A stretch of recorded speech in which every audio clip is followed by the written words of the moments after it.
Hello, my name is Jose Rivera and I'm a senior at John Paul Gray Catholic High School in Dumfries, Virginia.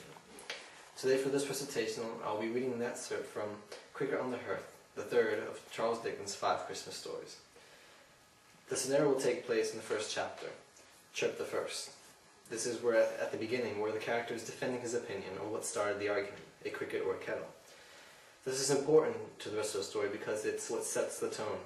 It really gets down to the root of the problem and where all the conflict is coming from. Chirp the First. The kettle began it. Don't tell me what Miss Peerybingle said, because I know better. Miss Peerybingle may leave it on to the record, to the end of time, that she couldn't say which of them began it. But I say the kettle did. Ought to know, I hope. The kettle began it, a full 5 minutes by the little waxy Dutch-faced clock in the corner, before the cricket even uttered a chirp. As if the clock hadn't finished striking, the convulsive little haymaker at the top of it was jerking away right and left with his scythe in front of the Moorish palace. It hadn't mowed down half an acre of imaginary grass before the cricket joined in at all.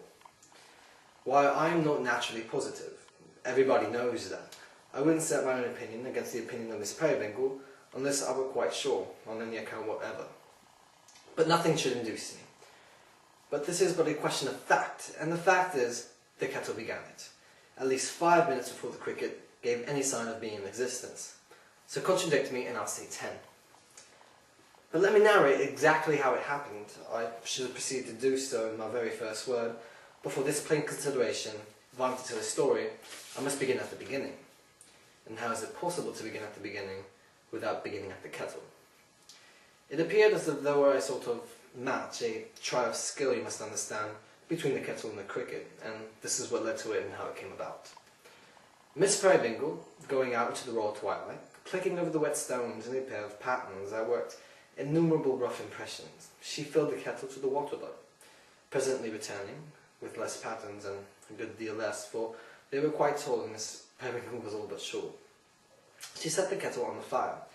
In doing so she lost her temper, or mislaid it for an instant, for the water became uncomfortably cold in that sleepy, slushy, sleety sort of state where it seems to penetrate through every kind of substance, patterns included, and had laid hold of Miss Peerybingle's toes and even splashed the legs.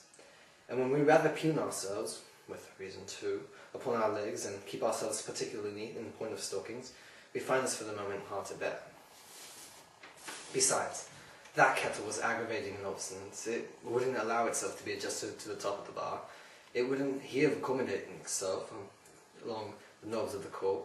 It would just lean forward with a drunken air and dribble the very idiot of a kettle upon the hearth.